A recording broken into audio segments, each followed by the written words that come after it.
Welcome to Breaking Par with Bernard Sheridan, the golf podcast that interviews the best and brightest minds in the golf industry. Now, here's your host, Bernard Sheridan.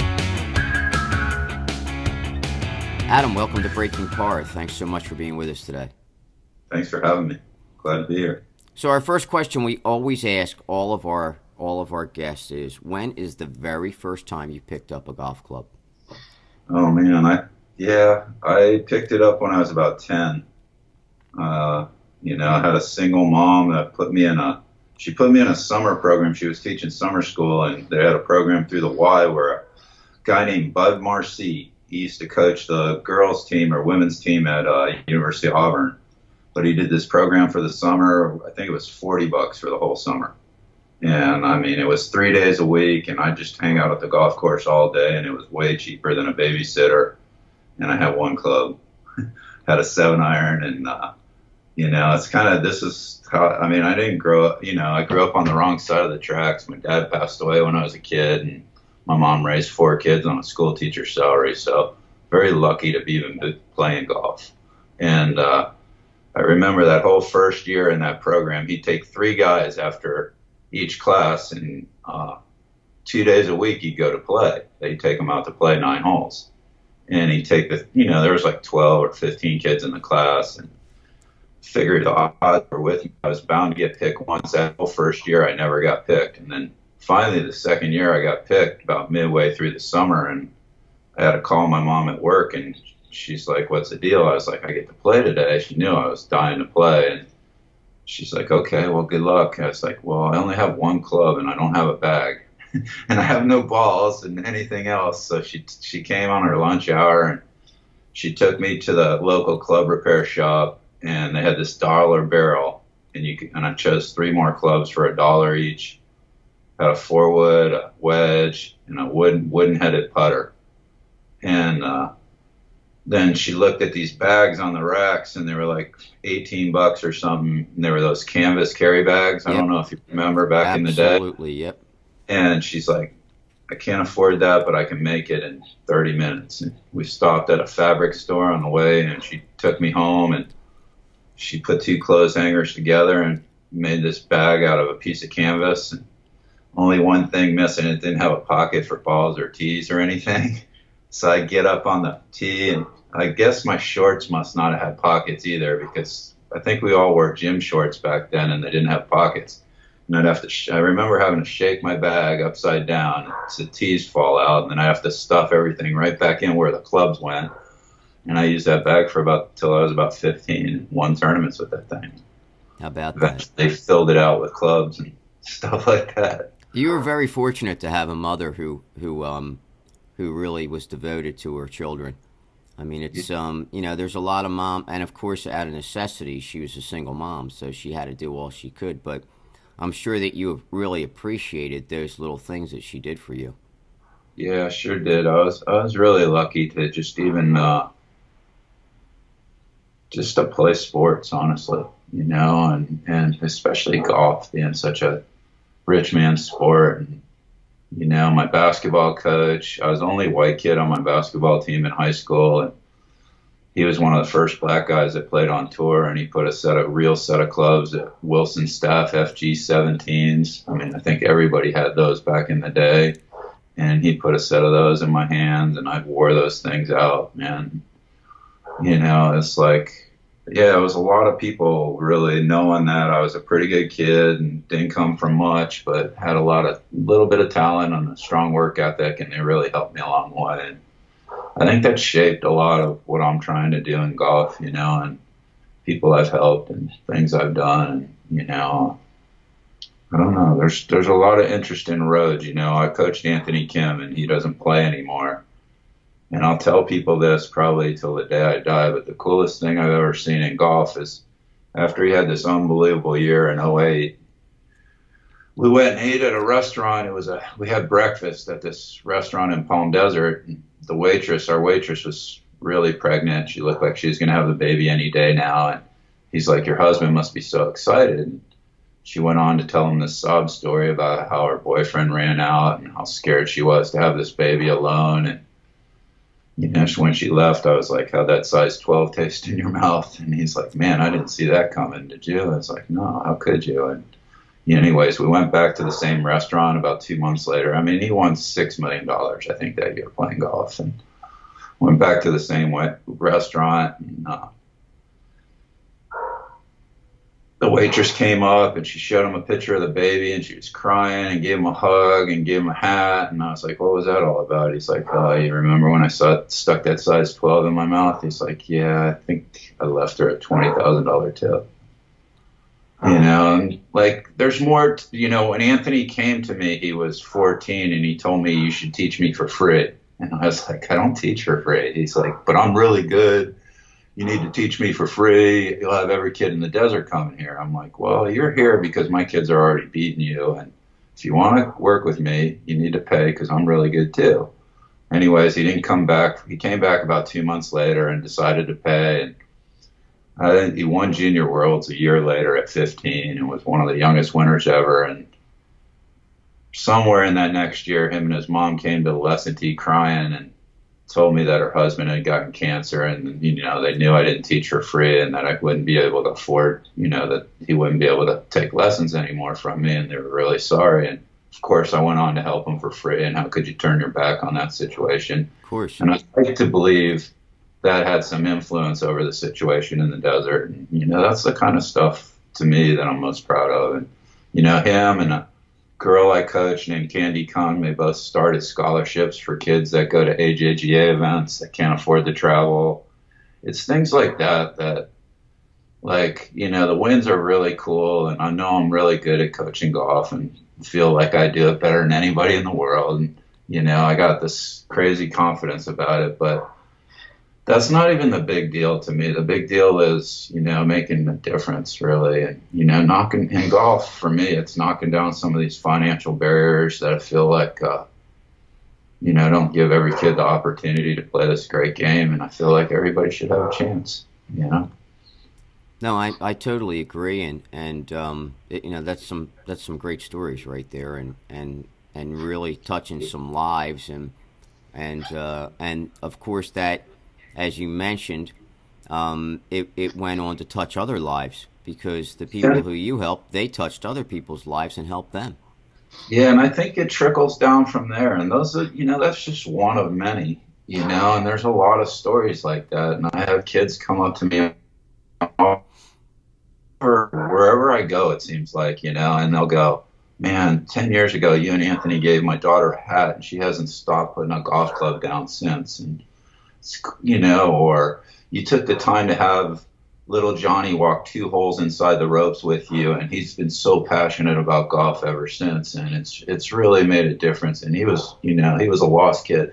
It's just like crazy stuff like that seems like it's really, that's the coolest part of what we do, I think. You know, you get a real opportunity to affect lives and change them for the better. And, you know, if you come from the right place, these kids obviously look up to you when they work with you. And, you know, we spend more times together than husbands and wives do. You know, I mean, you spend so much time together when you're grinding to make it out there that, I mean, you know, you're bound to take on each other's personalities and characteristics, and, you know, the good and the bad. And hopefully there's a lot more good than there is bad. Sure. Well, they always say that you are a accumulation of the 5 people who you were around the most. Really? Yeah, and those 5 people affect your life, and you, of course, affect theirs, and your thought process and the things that you do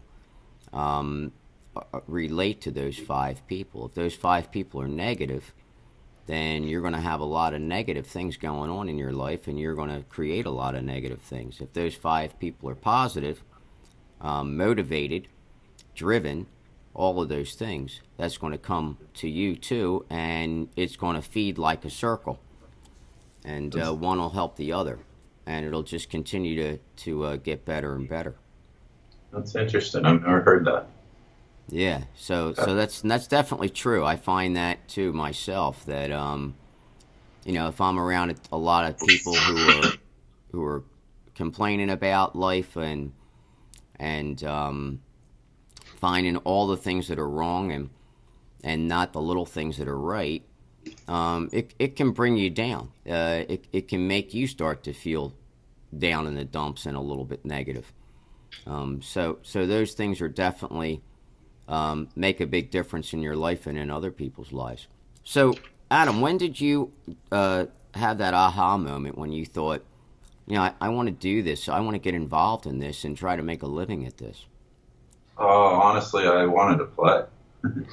Like I was trying to play. I actually had just was working at a golf school in southern Indiana, the U.S. Golf Academy, and had played in some events and played really well, and had some people approach me to sponsor me for the first time ever.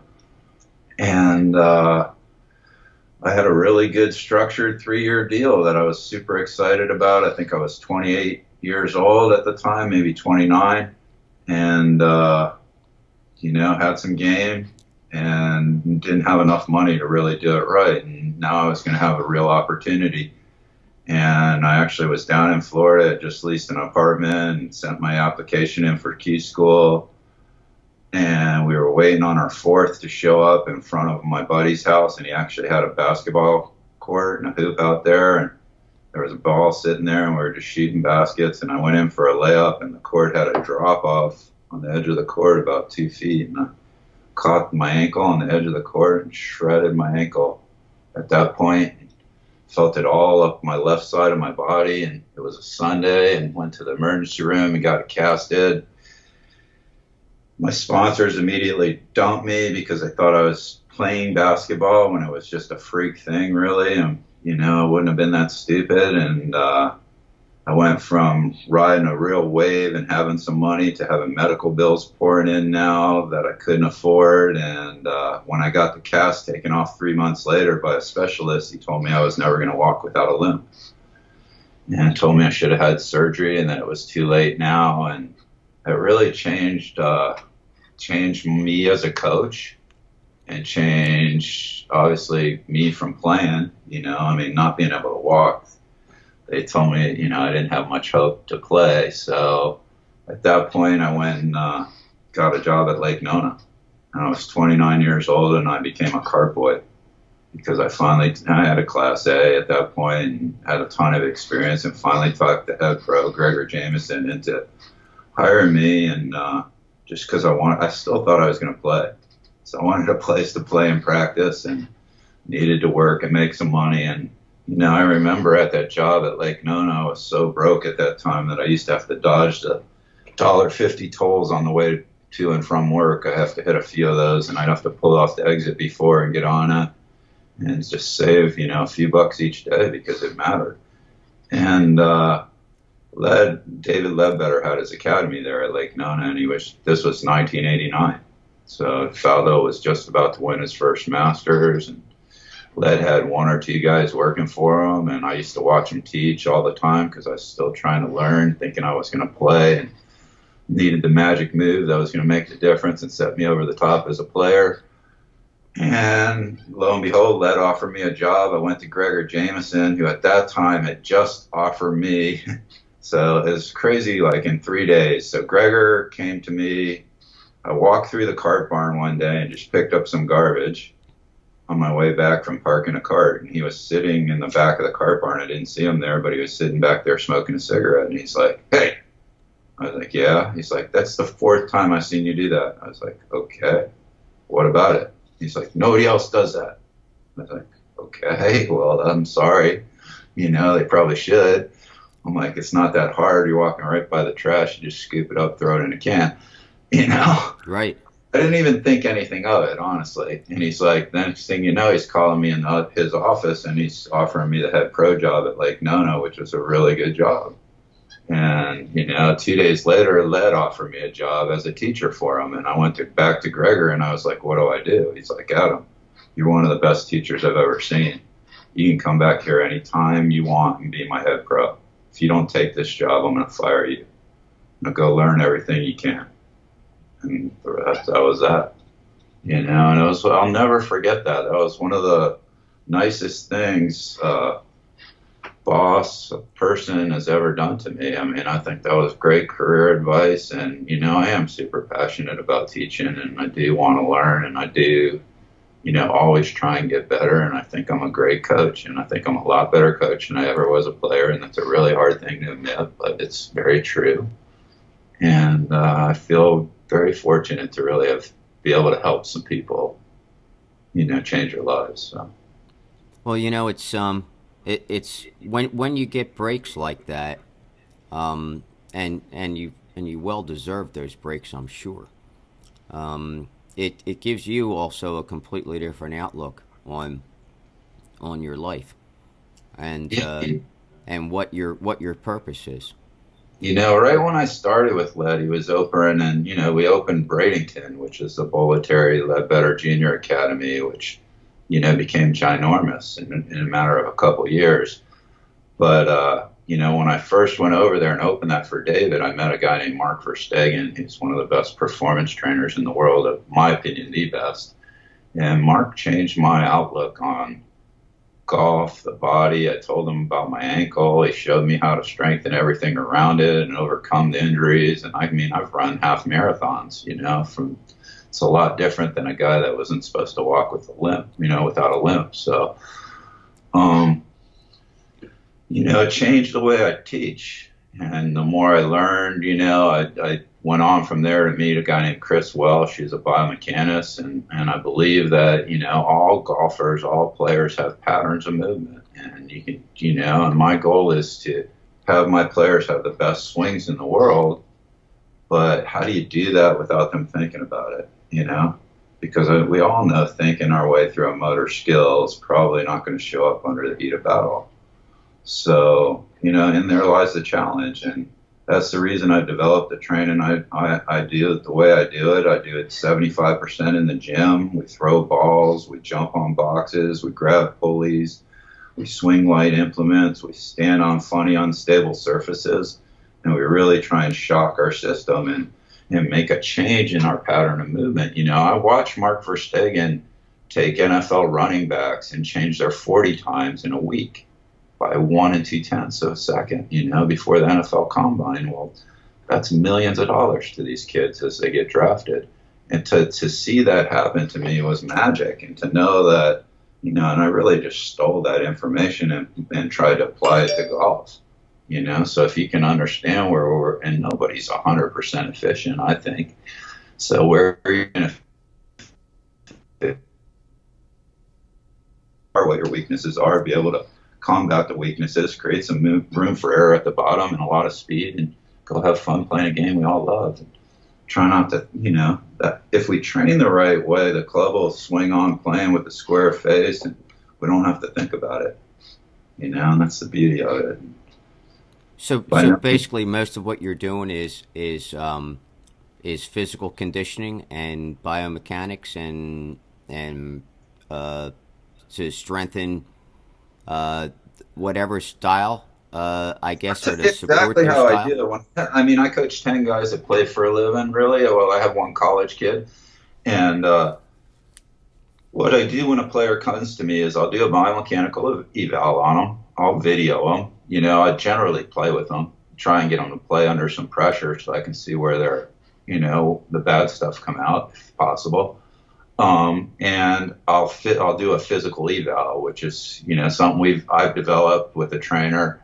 It's a TPI eval on steroids, if you will. It's more specific to a better player. It's not so much to the mass. It's more to an elite player. So you take these three things, a biomechanical analysis, a video, and your eval, and you just lay them over the top of each other, and your answers usually pop at you hard, and you got to figure out, well, is there a technical reason for the biomechanical inefficiency, and do we need to make that change, and how do those two match up? Because I think that's where the two worlds miss each other, quite honestly, and to me, a shut face has certain characteristics. An open face is going to have other characteristics. A steep plane is going to have certain, blah, blah, blah, blah, on down the line. And if you've done this as long as long as I have, it's pretty hard not to see those things jump out at you, you know. And then all I really try and do is train that pattern of movement to be more efficient. So I wouldn't call it strength training. I'd call it more coordination training. Okay, you know? sure. Train movement patterns in the gym. But now, you know, in the eval, there's times when you'll find out there's a weak link compared to a strong link, and you got to bring those up to par. But you know, that's timing too. That depends on where the player's playing, the time of the year, how much strengthening you can do, yada yada yada. But to understand that, I think is really, really important. You know, I'm not from the school that we all have to have perfectly balanced, perfectly strengthened, perfectly range of motion before we can swing a club well. That's just simply not true. You know, like we all have imbalances, and sometimes they're assets. You know, like a boy generally forms his strong movement patterns, you know, from 14 to 16 in that window with the dominant sport they're playing. You know, that sport that they're playing, you know, if they're a pitcher, they're going to have certain characteristics that create speed in a certain way. If they're a hockey player, it's going to be in a completely different way. You know, if they're more of a quarterback, it'd be in another way, you know. So they're all really interesting to me to understand. And then, you know, you hear all this stuff through all the education that we do. If you're trying to get better and all the learning I do, and I spend a lot each year doing that. And I don't believe it's true until I experience it. But this one I firmly believe in. Like, I believe these patterns are really strong, really formed. Most good players, I can sit there and watch them hit and tell you what sport they played if it wasn't golf. You know, because it's pretty glaring to me. And, you know, then you just, you know, if you don't see it in looking at the swing, you'll see it in the biomechanical data. And so many times it overlaps, and then you just got to train in a manner to overcome it. And, you know, I think these kids make me look really good. You know, like I've been lucky enough to have 6 first-timers go to Augusta, and we're super duper proud of that, you know. Bunch of first-time winners around the world, almost every tour around the world. You know, like 9 first-timers make it on tour.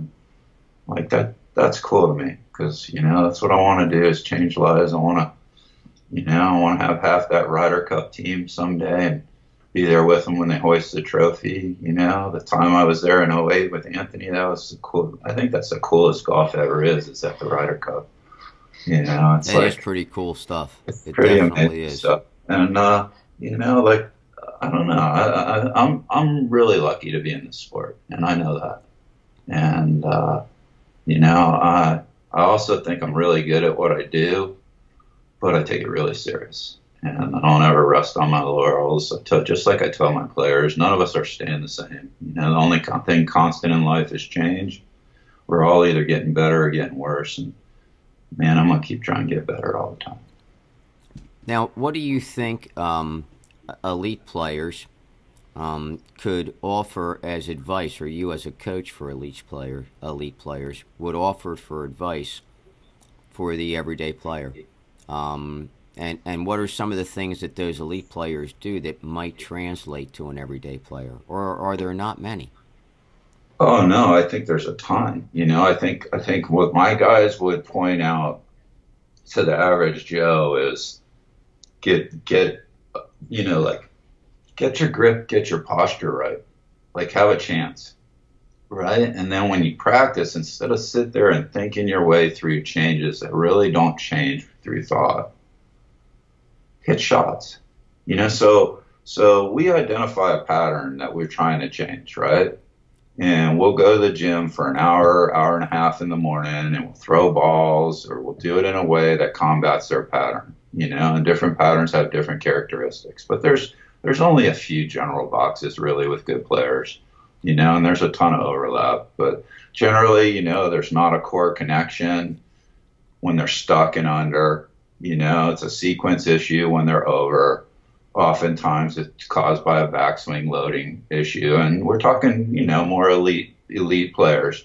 But, you know, generally the stuck is what they suffer from. And, you know, learning how to leverage the ground better, connect big block to the pelvis better is really where it's at with those elite players. And I feel like I'm really good at that. And I feel like we do that with training. I feel like we do that, jumping on boxes, hitting off an unstable surface, throwing medicine balls off an unstable surface, swinging very light implements off of unstable surfaces and stuff like that. It helps them develop different coordination patterns and feels without thought. And then, so we'll do that for an hour and a half in the morning. And then we go to the range, and the first hour will be crossover drills. Well, they'll do a version of what we just felt in the gym, and it might be the last 3 exercises hitting balls. But after that, they turn it off. Now they go into hitting shots. So there's always a skill that we'll practice every day, and it might be, we're working from a $150 to a $190. If it was those numbers, we'd go right and left to targets, right, with these elite players. So how do I sneak it into that back left pin? No, I never cross my line. How do I sneak it into that front right, etc. Right? If it's wedges, we'll do like often short and long numbers, in little pockets. And it just depends on the day. But I always have a challenge for them, and then usually we go to it, and that's how we train, and everybody tries to identify their weakness. So their weakness after they play, they'll go put an hour or so in on their weakness. It might be wedge numbers for this guy. It might be flighting shots for the other guy. It might be driver for that, and everybody's just trying to, it might be the wand. So we're all just trying to get better. But I think, there's a lot of good stuff in golf right now. I think Cameron McCormick's doing some unreal work with just teaching people how to practice proficiently, zero to do with technique. I need to know I can fly this ball 100 yards consistently, whatever. Stuff that makes you go like this when it becomes tournament time, and you got that shot, and that breeds confidence. I think there's a lot of people that are getting away from swing by numbers and mirror work, and they're starting to understand that that's really not how you change and make a change, and certainly not one that's going to show up in the heat of battle. So I think our sport's in a good place. So hopefully we can grow the numbers and grow the game again like we were a few years ago. That'd be good. I mean, now the Tiger's coming back, there's a good chance that will help more. I mean, I know that for a fact, every time he's in the field, there's a lot more people who are interested. So hopefully he'll have a really banner year. So what are some of the things that, I want to say the average time frame that you spend with some of your players? Like if they come to you and you have a lesson with them for on that day, what's the average time frame that you're spending with them working on things? I mean, we talked about right there like 3, 4, 5, 6 hours. If you're talking about taking them to the gym, working on stuff, coming out, working on some of those things, hitting balls, then going out and playing. And I mean, is that a normal day with your guys? Yeah, 100%. I don't really do that. I don't think the hour lessons work. I do some training for my members at my club. I mostly help the assistants run those programs. Mm-hmm. But it's really the same kind of program we run. It's consistent training because, it's a hard game, man. To think any of us can go for an hour, get a tip, and it's going to, unlock the Holy Grail, and all of a sudden we're going to become a world beater. I mean, are you kidding me? Yeah, I'm totally amazed at that myself. That the structure of what most people believe it should be is an hour lesson. And when you try to get them in there and do more than that, they kind of don't want to do it. I'm talking about the average player. I'm not talking about elite players. But look at the best players in the world. They're working way more consistent, way tougher than that, and they got tons of time to devote to their craft every day. You look at every other example. To be good at anything, you need consistent training, consistent practice. If you became good at any other sport, it wasn't just through an hour lesson. I mean, you practiced with a team, or you did something on your own, or you sat there with a ball return machine and hit a ton of tennis shots. I mean, yeah, you've logged some hours with some structure that made you better. I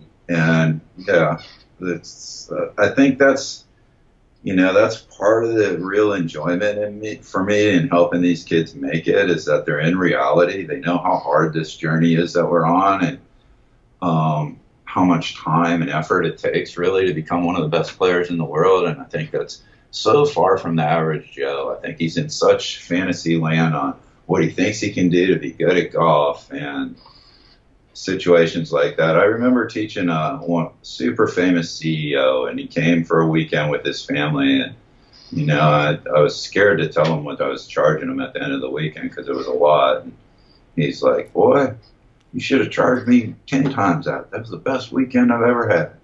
He's like, "Now, I should be shooting in the 70s, right?"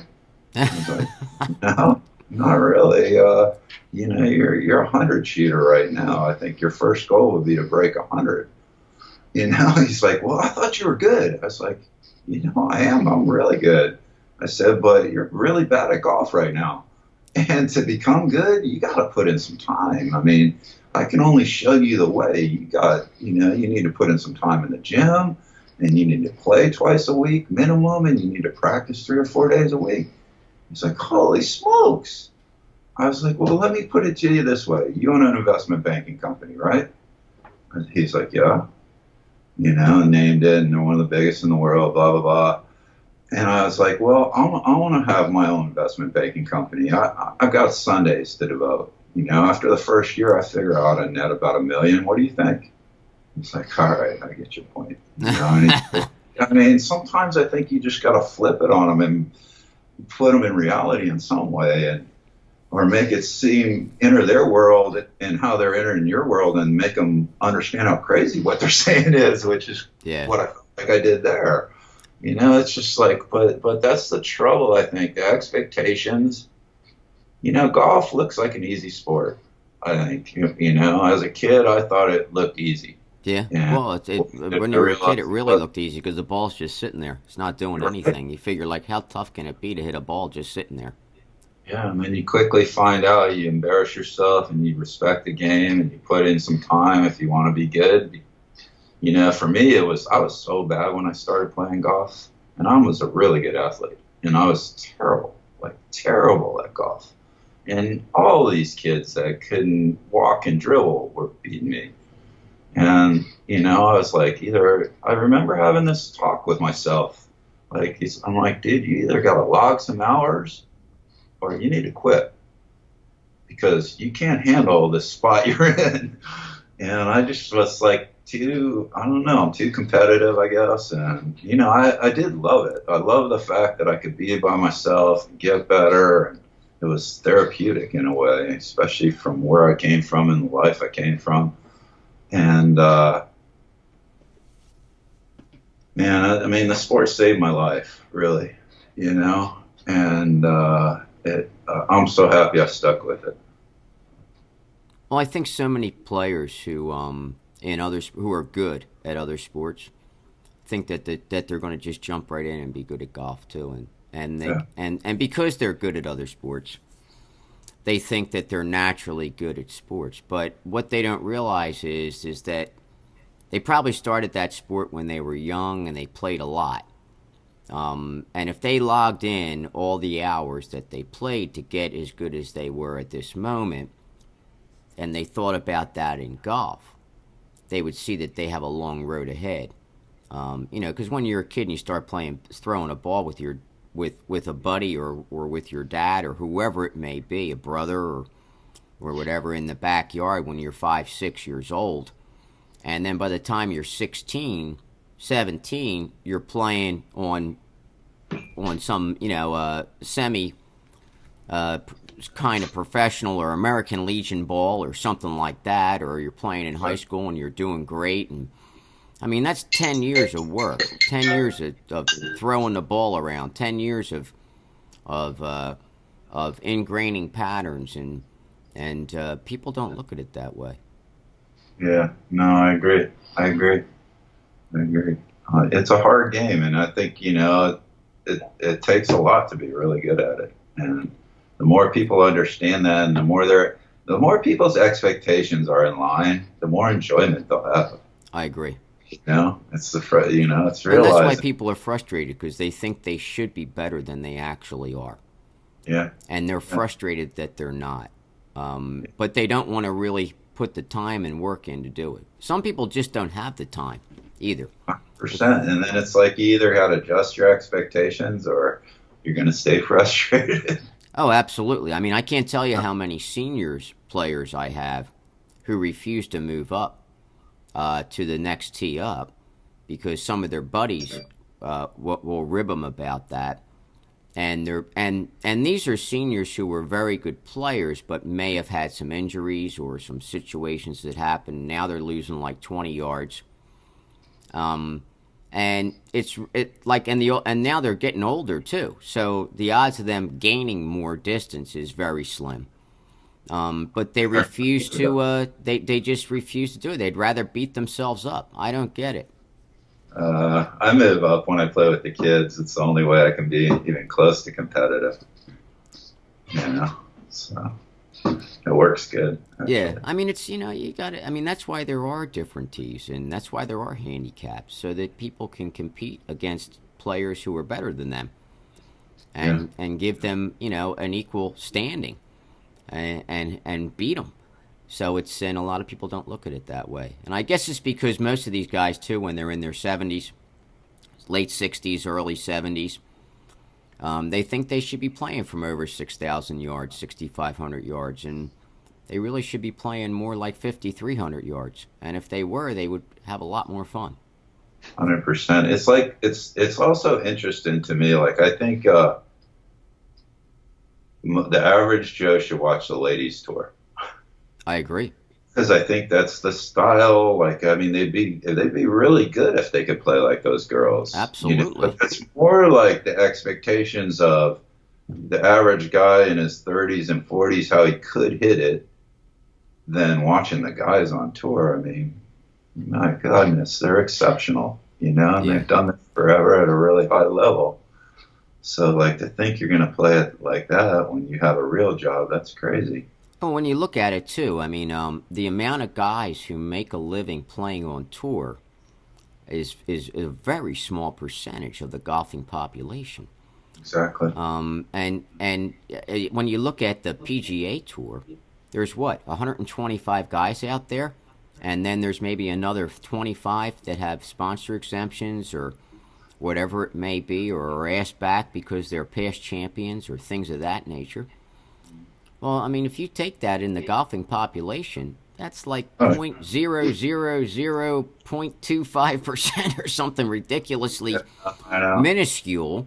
And to think that, people can play at that level, these guys are on another planet. I mean, and it's just a totally different animal, and a lot of people don't realize that. That's an interesting topic, and I mean, I teach guys that try and make it, and I've got guys playing in South America,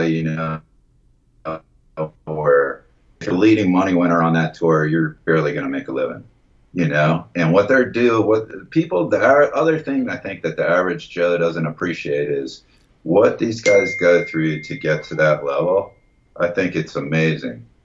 And what they're willing to set. Because even at, a guy playing in PGA Tour Canada or PGA Tour Latino South America, they're still 0.01% best at what they do. Absolutely. Some ridiculous number up there. And you know what? They're hoping to make $20,000 or $30,000 for that year to get the opportunity to make it to the PGA Tour. And what other sport has that? And man, I got so much respect for these guys for chasing their dream that way. And, how do you not want to help them and, not be so super proud when they do get there? Yeah, I mean, when you look at baseball, I mean, what the heck? There's like 30 guys on the roster on one team. Right. And tons of every other sport, the numbers are so much greater than golf. It's not even funny. And the money's guaranteed, and the roads getting there are a lot more paved with a lot better financial rewards as well. Oh, I totally agree. I mean, as you're saying, those guys will sign a contract, and they're going to be paid a certain amount no matter how they perform, whether they're injured, they're not injured. They're still getting that money. That's guaranteed money. Guys on tour, they're not getting anything unless they place. If they don't place, they're not getting anything. If they don't make the cut, it's costing them money to show up. Oh yeah, no. I mean, yeah. You could how about you go play the web.com, right? So now you're one step below the tour. You finish 60th on the money list, say, okay, which is, or I think 60th or 70th is the last guy that keeps his card, maybe 75th. Mm-hmm. He's made about 75 grand, 85 grand for the year. Okay, what's it cost him to travel? Okay, Sure, 30, hotel, room, board, right? food, Let's see, caddy. his caddy costs now another 20, 25. You know, he's maybe broke even. Oh yeah, he's probably in the hole. Okay, and how good is he at what he does? He's great And at what he does. to have the chance to get to the tour, to have the chance to play golf and make a good living. So I don't know. I can never think that a golfer winning $1 million for a tournament is being overpaid, personally. You know, knowing what I know about it all. Well, it's all payback is what it is. It's like they actually made the money and were paid for all their journey, all their hard work, all the time that they put in. Exactly. I totally agree. So I don't know if you have a lot of golf pros that watch your show or do this at all, but they're a good amount. Follow your site. But I started this website on my coach, and it's called tourprepgolf.com. And it's basically, you know, it goes over how I trained Anthony Kim as a kid when his patterns were being formed. And it's how I train, you know, Ryan Brown now. And Ryan was clocked with the fastest club head speed in tour history last year. But basically, I have a special, like, if your students sign up, we'll kick you back 25% of their tuition or their subscription fee. And it's this cheap. If they sign up for the year, it's like $10 a month.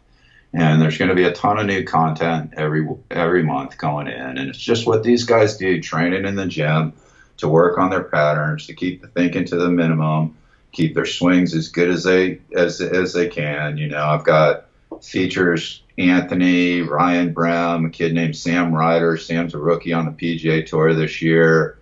He dominated the web in total driving 2 years ago, like Anthony did his rookie year when he got out on tour.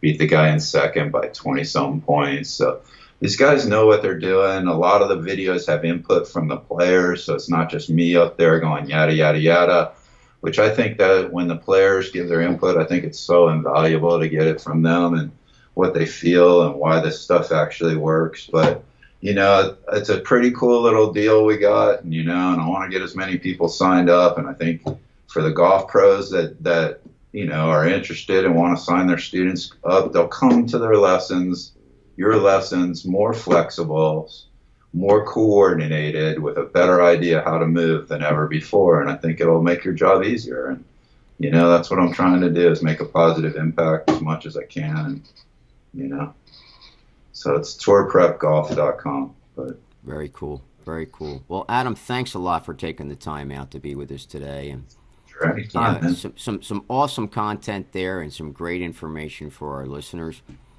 And what I always like to say in parting is do your best to keep it in the short grass until we meet again. All right. Sounds good. Thanks. Be well.